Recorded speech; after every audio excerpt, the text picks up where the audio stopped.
think it's best to let the humans use their rather arbitrary standards to make that judgment. These parasitic life forms have the ability to act as the human brain. You could call it sentient muscle. When enough of their cells are gathered, their intelligence level is actually on par with that of humans. Do you know where you came from and where it is you're ultimately headed? Have you ever pondered about such things as a human being might do? I've done a fair amount of study on your species, searching to find exactly what we parasites are to you, and in turn, what you are to us. The conclusion I reached is that we are two halves of the same whole. Couldn't it be said that, in a way, humans and their livestock coexist? Now, that's not to say you're equals. Judging from a pig's point of view, humans are merely predators that feed upon them. He said it helps to think of people like cows and pigs. When you look at it that way, you can kind of see that people are eating chopped up animals all the time. So it's natural. There's really nothing for you to be afraid of. Humans tend to kill and eat a multitude of different life forms, while my kind simply eats only one or two. We're quite frugal and efficient in comparison. Such a shallow breed. They grind cows and pigs into feed and then act so surprised when it happens to them. Your monster's here to feed on the human race. That you eat humans in order to keep your human host alive. And that's what we call cannibalism. Why would you do something like that? When those monsters kill humans, it makes total sense, right? They're just feeding. My kind are simply feeding to stay alive and nothing more.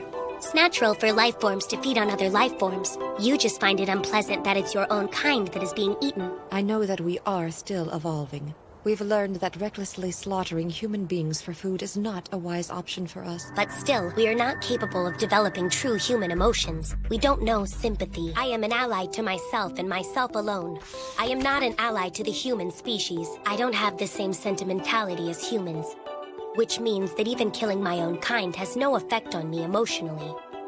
But try to imagine if my position and yours were reversed. Going forward, we're going to have to think about how we can coexist with humans. My hand lives off the nutrients in my bloodstream. It survives on a diet of normal human food. That means the rest of you can sustain yourselves without eating people. If parasites could exist without killing your kind, there'd be no problem, would there? But if we continue this practice of preying on them like mindless insects, we will all eventually be hunted down and completely wiped out. Consuming humans is completely unnecessary in order for my kind to survive. All animals are manipulated by their own body's genetic In code. fact, it's my belief that every single life on this planet lives by a directive of some sort. I'm just doing my thing, following my natural instincts. I'm the one being true to my nature, while the rest of this herd desperately keeps looking the other way. We can't even sustain ourselves anymore. When I first took control of this human host, I instantly received a directive. To devour your entire species. Why is it we parasites even exist? In your opinion, what exactly do you think we are? Why were they really born? To kill humans because there are now too many of us? I know how unnatural the world has become. To decrease our numbers because we've polluted the earth? The toxins we're producing are driving other species to extinction. The human race has been inhabited and relinquished of the sacred duty by preserving the balance of life on Earth! We don't have a clue what these things really are. Some of the theories are that they could be aliens, or mutants, or even bioweapons. We are actually quite frail. We're nothing more than a life form that isn't able to survive on its own. It's interesting to consider whether human efforts towards such issues as environmental and natural conservation are altruistic or selfish at their core. The human race has now become toxic to the planet Earth. You were able to inject poisons deep into Goto's body. Burnt waste might have contained hydrogen cyanide from the combustion of acrylic compounds. I take it that's poisonous? Lethally so. Goto was so immensely powerful, but not against what humanity's left behind. So when it comes to the life of Earth, are humans the poison? Who decides that? Who decides the value of life on Earth? What deserves to live? He's not a human being. He's different. So imposing my will on him is wrong. From my perspective, he's one of my own. And if I were to kill him, it would amount to what you refer to as murder. It's entirely possible that I could be committing a grave mistake here as a human being. But I'm not sure it's my place to decide that an organism has no right to live, even if it's harmful, or even if it just doesn't benefit humanity. It's not my decision to make. If you have a right to live, then we have that same right. The concept of rights may be uniquely human, but in any case, you need to understand that we will do anything to ensure our own survival. We're two different species. Sometimes we'd use each other, and sometimes we'd kill each other.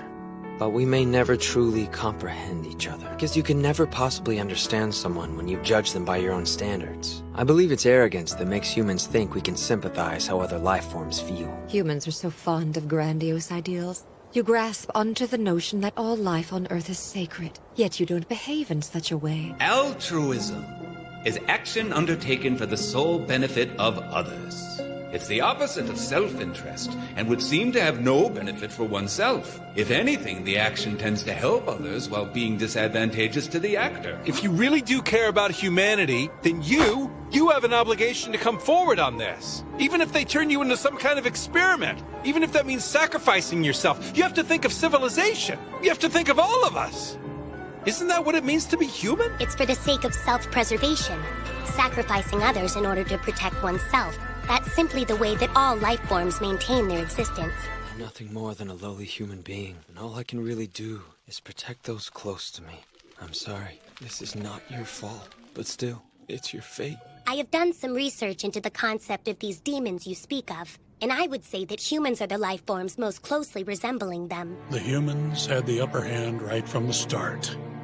But the assault force's objective was never to protect civilian lives. It was strictly to eliminate the enemy. We must consider all life on Earth, not just the prosperity of a single species! I cannot understand those humans who proudly proclaim that they're doing something for the Earth. The Earth can neither appreciate nor even accept such an action. We protect the environment because we don't want to go extinct. Look inside the human heart, and all you'll find is self-preservation. You humans share the same physical makeup, yet if you were able to exchange consciousness with one another, you'd be able to see entire worlds and hear things beyond your imagination. It's you. You are the infection.